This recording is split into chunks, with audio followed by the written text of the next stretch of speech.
Guys, कैसे हो आप लोग? बढ़िया। चलिए, तो हमने पिछली जो लेक्चर था उसमें देखा कि जितने भी तरह के ग्राफ्स हो सकते हैं वो ग्राफ हमने सारे डिस्कस कर लिए हैं। और ये जो है हमारा शायद मोशन का लास्ट लेक्चर होगा।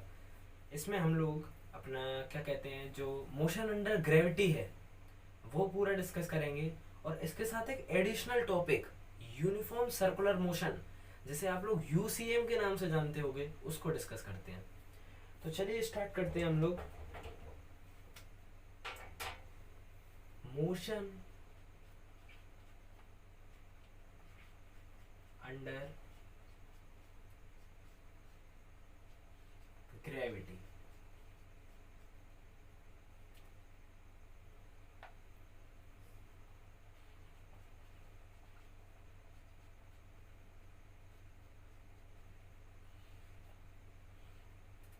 मोशन अंडर ग्रेविटी, इसमें हम लोगों को क्या है ना, हम लोग दो केस पढ़ेंगे। एक, जब नीचे से कोई सामान ऊपर फेंकेंगे, व्हेन एन ऑब्जेक्ट और बॉडी इज प्रोजेक्टेड अपवर्ड। और सेकंड केस, जब हम किसी ऊंची एक हाइट पर होंगे और वहां से किसी बॉडी को ड्रॉप करेंगे या रिलीज करेंगे। ठीक है, पहले केस की बात करते हैं। Case one. केस वन जो है वो है when a body is thrown downward. Thrown downward. ठीक है, तो हम लोगों ने जो इक्वेशन अपनी पढ़ी हुई है वो इक्वेशन इसमें भी सेटिस्फाई होंगी। जैसे v is equal to u plus a t की जगह हो जाएगा g t. S is equal to, अब इस जगह जो एस है ना, इस एस को चेंज कर दो और इधर लिख दो h. H is equal to u t plus half g t square. और इसी तरह से v square is equal to u square plus two g h. ठीक। और चौथी equation, height in nth second, ये क्या थी? u plus g by two 2n minus 1। ठीक है, ये हो गया सब पूरा। अच्छा, इसमें हम लोग क्या कर रहे हैं, हम इसमें taking downward direction as positive. हमने नीचे के डायरेक्शन को पॉजिटिव ले लिया। अच्छा, अब अगर इसमें ये केस बने, अगर ये इसमें एक स्पेशल केस बनता है कि हमने बॉडी को ड्रॉप कर दिया, व्हेन ड्रॉप्ड, अगर एक बॉडी को बिल्कुल ऊपर ले जाके छोड़ दिया तो क्या होगा, इसमें ऐसे जितने भी u की वैल्यू हैं वो सब वैनिश हो जाएंगी। क्यों? क्योंकि जब किसी चीज को छोड़ेंगे इसका मतलब उसकी इनिशियल वेलोसिटी जीरो, और इनिशियल वेलोसिटी जीरो इसका मतलब u is equal to zero. तो सारी इक्वेशन फिर से क्या बनेंगी, v is equal to g t, h is equal to half g t square, v square is equal to two g h, और h in nth second g by two 2n minus 1। समझ गए? जब किसी चीज को drop करा तो उसका इनिशियल वेलोसिटी जीरो, तो u की वैल्यू इन सब में जीरो पुट करते ही हमारे पास जो सारी नई इक्वेशन आ गई वो ये लिख दी हमने आपके सामने। ठीक है, अच्छा अब बात करते हैं, ये नोट कर लो।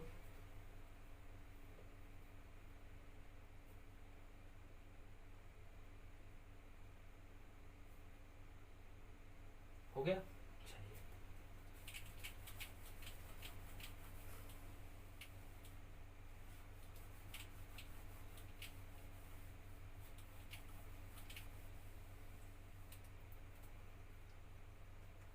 Case number 2,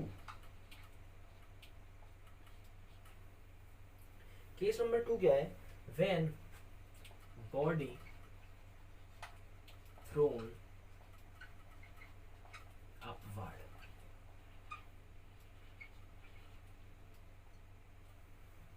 when body throne upward, इसमें हम लोग क्या कर रहे हैं, एक बॉडी है, उसको नीचे से एक वेलोसिटी दे के, उसकी एक वेलोसिटी है, उसको दे के ऊपर फेंक रहे हैं। तो अब जैसे ये देखो, ये आ गया, इसका मतलब जब ये हवा में था तो एक सर्टेन पॉइंट पे इसका वेलोसिटी 0 हुआ। तो इसका मतलब है, ये कहना चाह रहे हैं कि जब भी किसी बॉडी को हम ऊपर फेंकते हैं तो उस पे जाके जब देखेंगे तो हम उसकी फाइनल वेलोसिटी को 0 मानते हैं। इसका मतलब v is equal to 0।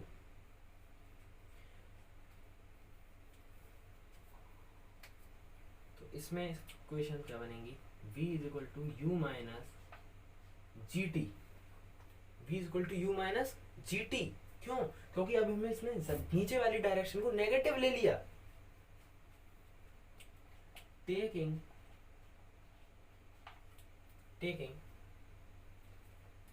Downward direction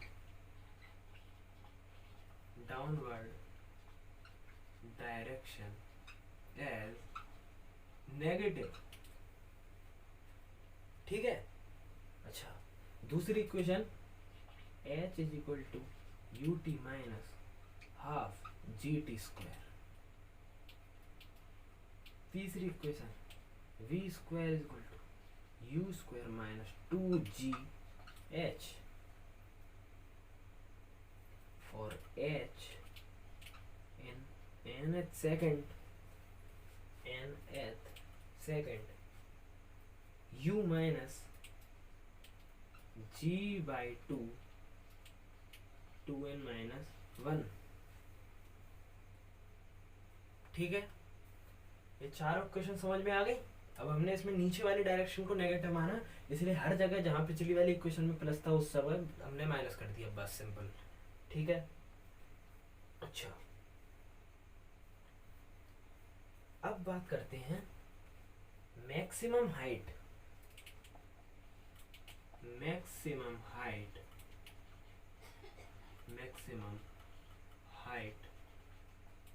reached by the body। Maximum height reached by the body. तो देखो इसमें क्या होगा, फ्रॉम इक्वेशन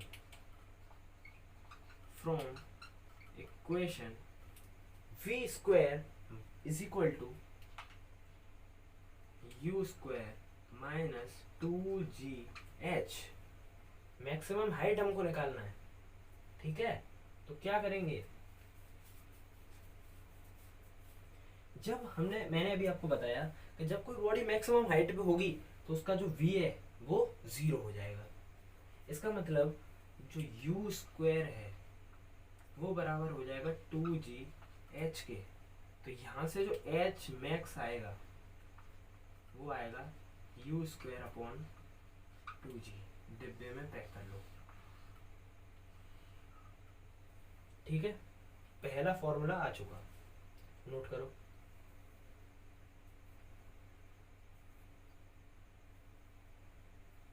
चलिए,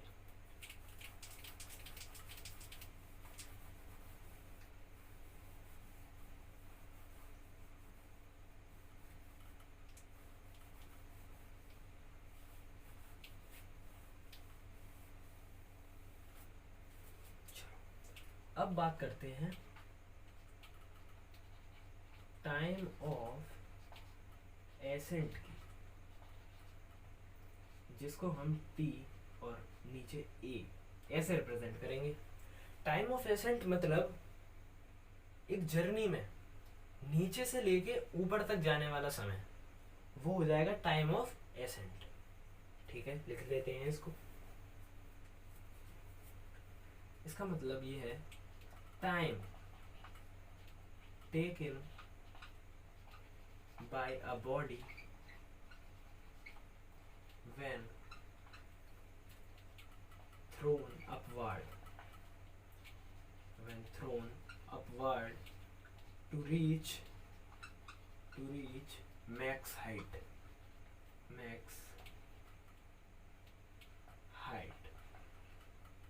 और इसका जो फॉर्मूला आएगा टी ए, ये बराबर निकल के आएगा यू बाई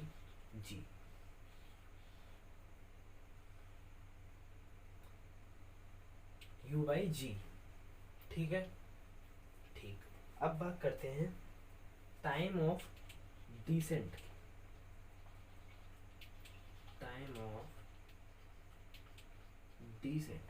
इसको रिप्रेजेंट करते हैं टाइम और नीचे डी। ये वो वाला टाइम है जब बॉडी मैक्सिमम हाइट पे पहुंच गई, उसके बाद अब वहां से जो नीचे तक का टाइम तय करेगी, वो टाइम आपका कहलाता है टाइम ऑफ डिसेंट। लिख लेते हैं,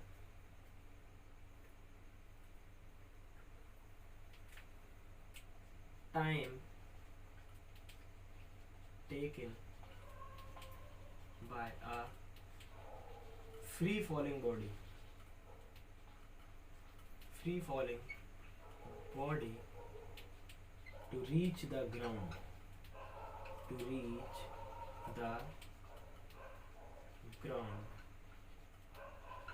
is called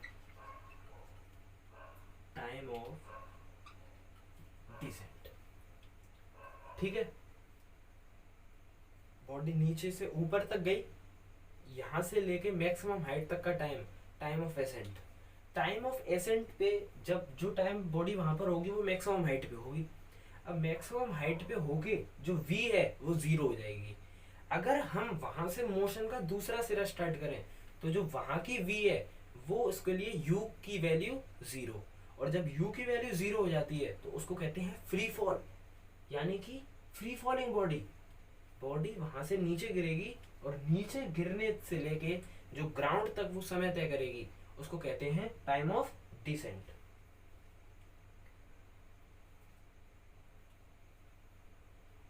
time of decent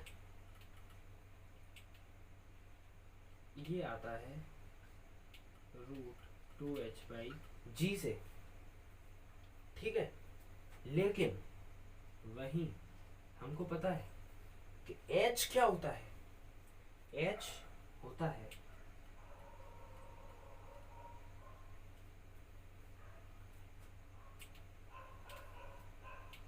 h बराबर v²/2g।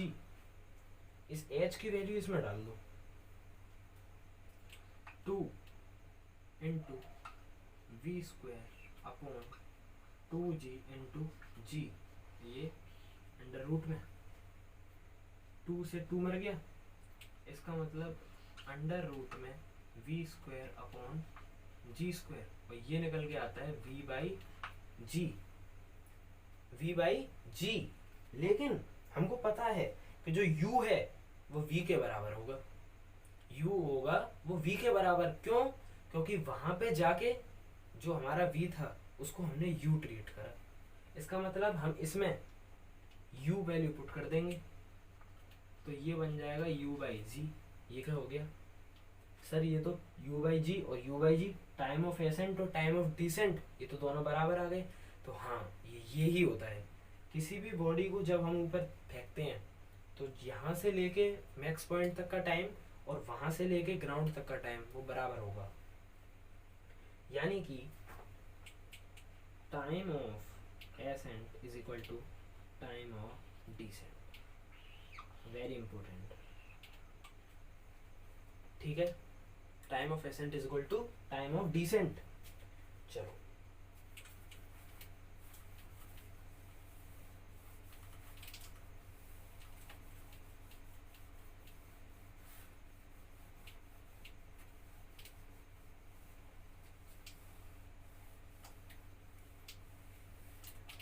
अब एक टर्म आएगा हमारे पास, time of flight.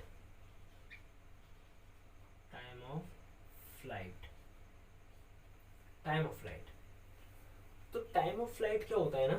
Time of flight होता है time of ascent plus time of descent. इसका मतलब वो टाइम जिसमें एक बॉडी एयर में रहेगी उस टाइम को हम लोग टाइम ऑफ फ्लाइट कहते हैं। तो time of flight is equal to time of ascent plus time of descent. Time of ascent कितना होता है, u by g. Time of descent u by g. Solve करके क्या आ गया, 2u बाई जी। डिब्बे में कर लिया पैक। ठीक है, हो गया।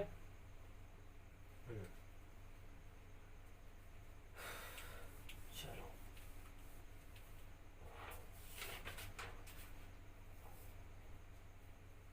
अब बात करते हैं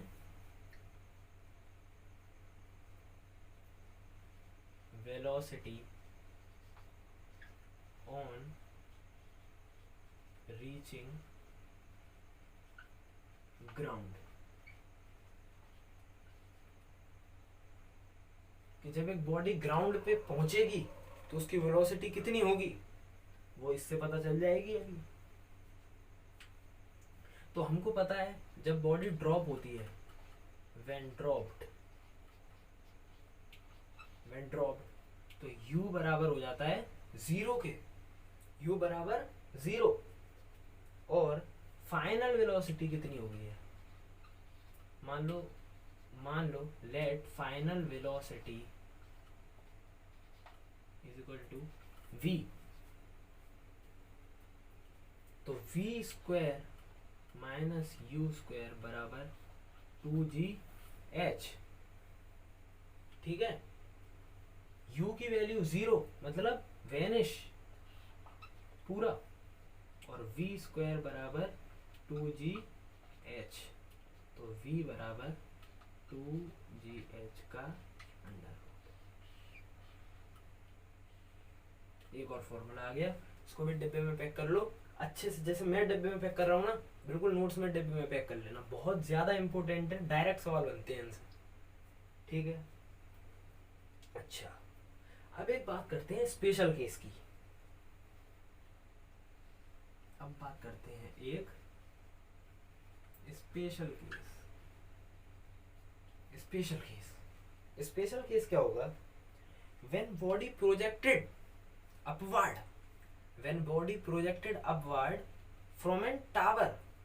हम लोग एक टावर पे खड़े हैं और वहां से बॉडी को प्रोजेक्ट कर दिया, तो केस क्या है, body projected vertically up from the top of the tower। ठीक है, body projected vertically up from the top of the tower. अच्छा, इसमें क्या है, जो हाइट है वो तो हमें पता है h, जो वेलोसिटी है वो है u। तो डिस्प्लेसमेंट आफ्टर टाइम t कितना होगा, डिस्प्लेसमेंट आफ्टर टाइम t ये कितना होगा, ये होगा s is equal to ut minus half gt square. ठीक है,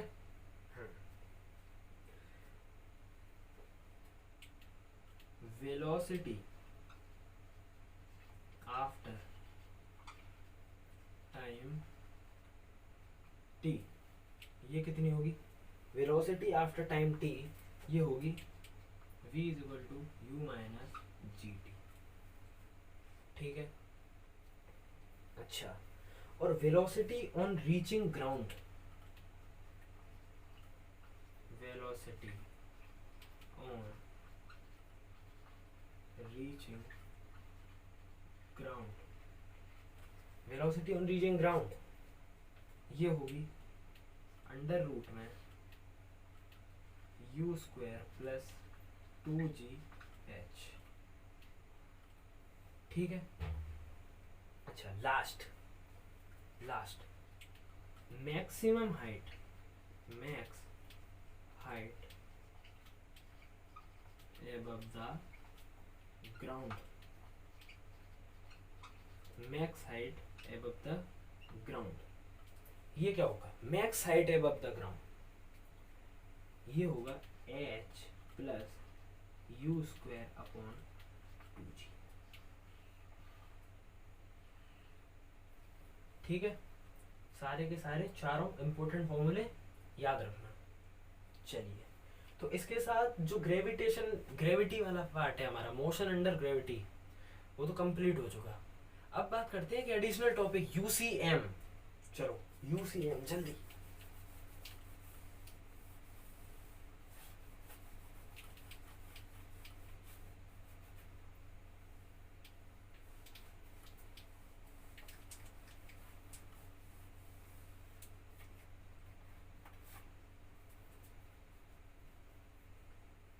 यूसीएम, यूसीएम यानी कि यूनिफॉर्म सर्कुलर मोशन, यूसीएम। ठीक है, अच्छा, अगर कोई बंदा या फिर कोई बॉडी एक सर्कुलर पाथ पे इक्वल इंटरवल ऑफ टाइम में ट्रेवल करती है, सर्कुलर पाथ पे इक्वल इंटरवल ऑफ टाइम में, तो जो मोशन वो फॉलो करेगी उसको कहेंगे यूनिफॉर्म सर्कुलर मोशन। आओ भाषा अपनी हिंदी इंग्लिश में लिख ले। If the body covers, if the body covers, if the body covers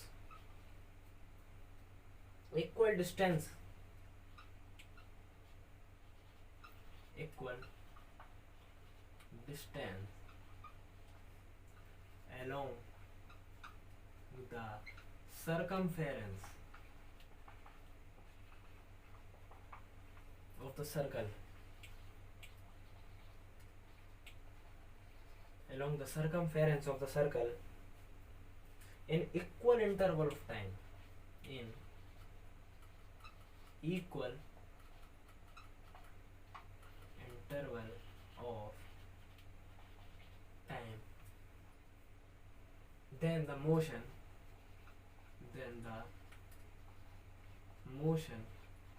is called UCM। ठीक है, if the body covers equal distance along the circumference of the circle in equal interval of time, then the motion is called UCM, यानी uniform circular motion. अच्छा, इसमें क्या होता है, इसमें speed जो है वो क्या होती है, कांस्टेंट। स्पीड कांस्टेंट रहती है, लेकिन जो डायरेक्शन है वेलोसिटी का हर मूवमेंट पे चेंज होता रहता है, हर मूवमेंट पे चेंज, हर मूवमेंट पे चेंज। क्या लिखना है, direction of velocity, direction of velocity changes continuously,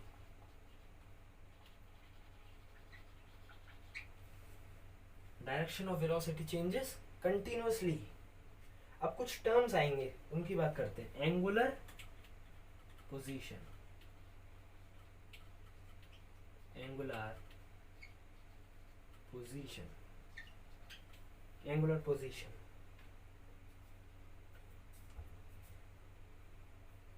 angle made by radius to the particle, angle made by radius to the particle, angle made by radius to the particle with a reference radius, with a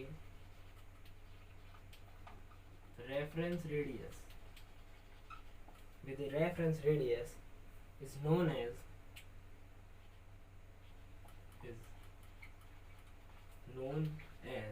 angular position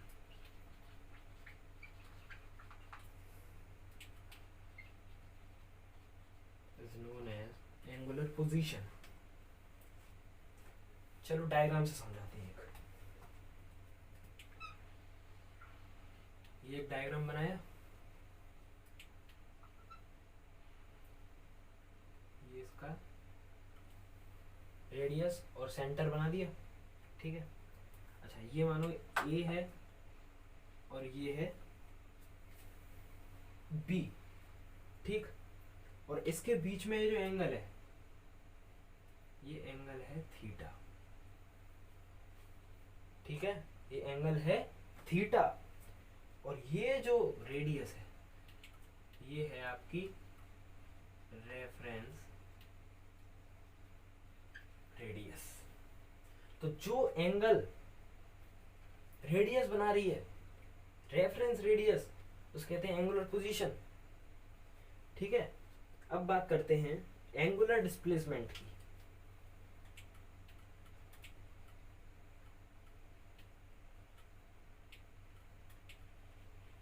angular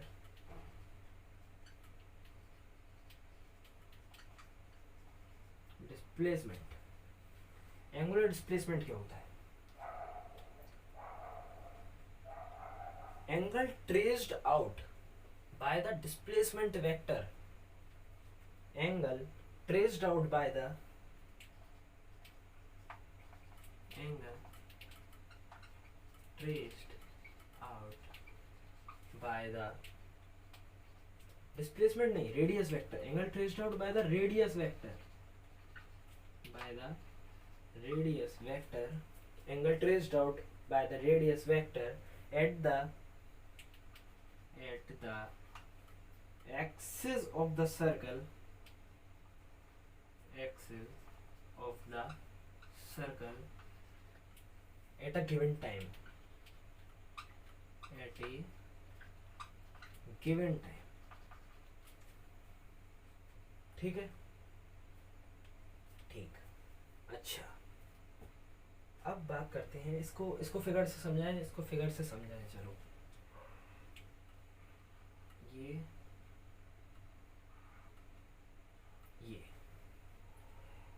ए, ये है B, या फिर कह लो T1 T2 ले लो, time की बात चल रही है ना, with respect to a given time. तो ये है T1, ये है T2, जो ये इतना सा हिस्सा है, इतना सा हिस्सा जो है वो है आपका θ1, और ये पूरा ये है θ2। तो इतना क्या हो गया, ये जो हुआ ये हुआ आपका डेल्टा थीटा, क्योंकि डेल्टा थीटा का क्या मतलब है, θ2 माइनस θ1, θ2 पूरा θ2 माइनस θ1, θ2 माइनस θ1, तो इतना हिस्सा डेल्टा थीटा, ठीक है, बढ़िया। ये एक वेक्टर क्वांटिटी है, it is a vector quantity, ये सब पढ़ा चुके हैं हम लोग, vector quantity. I hope you will understand. और इसका जो यूनिट है वो है डिग्री, इसका जो यूनिट है वो है डिग्री, वेक्टर क्वांटिटी और यूनिट डिग्री। अच्छा इसका एक यूनिट और होता है radian revolution, radian revolution, note करो जल्दी जल्दी जल्दी।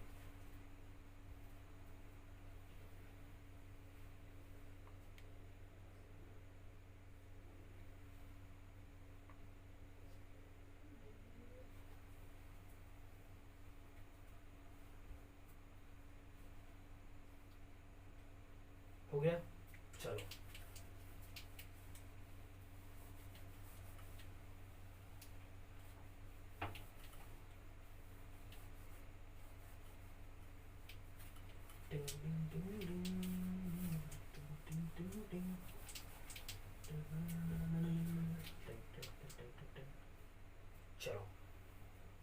बात करते हैं angular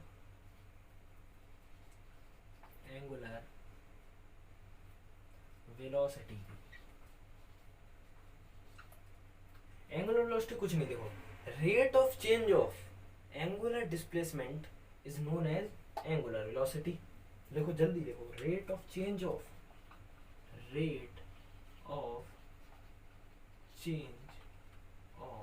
rate of change of angular displacement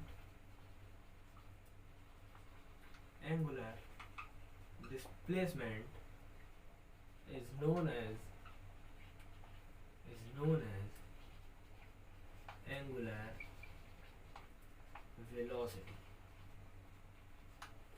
as angular velocity। अच्छा, इसका यूनिट होगा रेडियन पर सेकंड।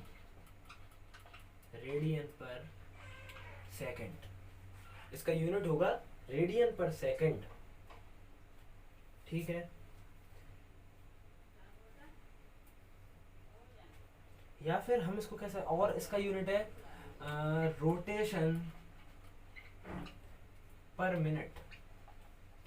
वैसे ये अभी काम का नहीं है, लेकिन फिर भी लिख लो आप, रोटेशन पर मिनट आरपीएम, और रोटेशन पर सेकंड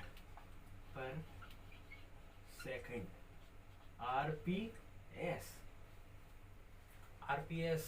हमारे सर का नाम है एक, आरपी शर्मा, बहुत मस्त अच्छे टीचर है हिंदी के, तो आरपीएस से ध्यान आ गया। चलो छोड़ो, रोटेशन पर सेकंड यानी कि आरपीएस, ठीक है। अच्छा, अब कुछ और टर्म की बात कर लेते हैं। अच्छा, एंगुलर वेलोसिटी, इसका रिलेशन जो होगा, इसको इससे डोनेट करते हैं ये, और इस साइन को कहते हैं ओमेगा। इस साइन को क्या कहते हैं? ओमेगा। और इसका मतलब होता है delta theta upon delta T.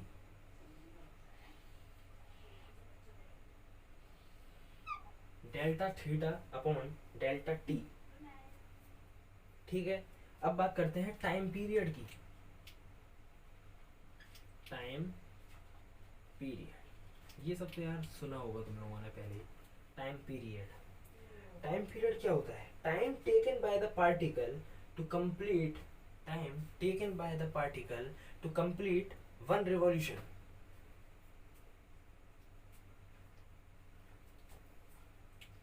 लिख देते हैं, time taken by the particle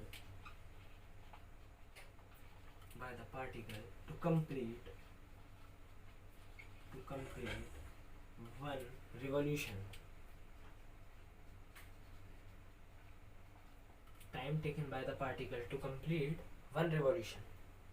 अच्छा, अब बात करते हैं फ्रीक्वेंसी की। फ्रीक्वेंसी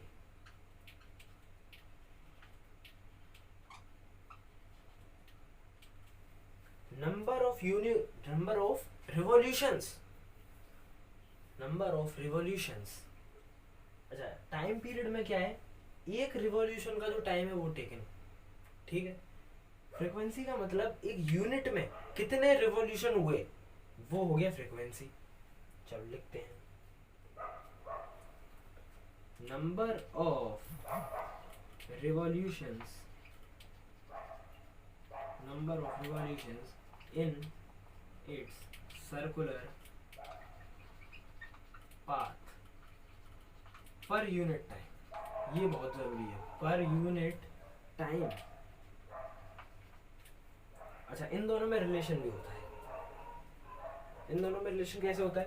तो टाइम पीरियड ये बराबर होता है 1/फ्रीक्वेंसी। टाइम पीरियड 1/फ्रीक्वेंसी, ठीक है। चलो जल्दी नोट करो।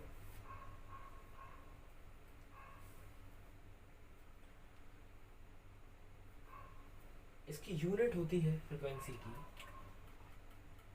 इसकी यूनिट होती है पर सेकंड। पर सेकंड लिखा है, पर सेकंड, सेकंड की पावर -1 यानी पर सेकंड। और इसका अलग से एक नाम दिया गया है हर्ट्ज, जिसको एच जेड से रिप्रेजेंट करते हैं, H Z.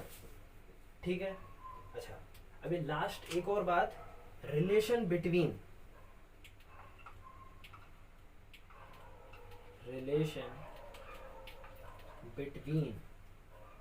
Omega, time period and frequency. ये कैसे होगी? Relation between omega, time period and frequency. तो ये होता है W is equal to, W कहता हूँ मैं तो, W is equal to 2 pi upon T. लिख देता हूँ, ऊपर लिख देता हूँ, W omega is equal to 2 pi upon T. अच्छा, इसको ध्यान से देखो, ये ऐसे लिखा है 2 पाई इंटू 1 अपॉन टी, और 1 अपॉन टी को क्या कहते हैं? फ्रीक्वेंसी। इसका मतलब 2 पाई इंटू एफ। इम्पोर्टेंट, ये रिलेशन मत भूलना, ठीक है।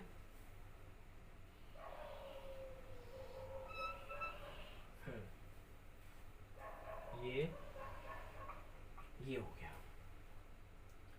तो इसी के साथ आपका ये जो यूसीएम है, जितना इस लेवल पर ज़रूरी था उतना हो चुका, ठीक है। तो और यूसीएम के साथ ही आपका जो मोशन पहला चैप्टर फिजिक्स का, वो भी कंप्लीट हो गया। जिन लोगों ने पहले प्रीवियस लेक्चर नहीं देखे, वो पहले प्रीवियस लेक्चर देखें, उसके बाद जो पूरी कहानी है वो सब समझ में आ जाएगी। अब हम लोग लेकर आएंगे डीपीपी सीरीज। उसमें एक से एक अच्छे अच्छे क्वेश्चन, जो कि सारे के सारे सीबीएसई में, आईसीएसई में, इसमें तो पूछे ही जाएंगे, लेकिन जो असलियत में जो कंटेंट है, वो कंटेंट है ये आपके लिए ओलंपियाड के लिए। तो जो सवाल ओलंपियाड में पूछा जाता है, वो सवाल लेकर आएंगे आपके सामने। तो चलिए, तब तक के लिए गुड नाइट, शब्बा खैर, थैंक यू सो मच।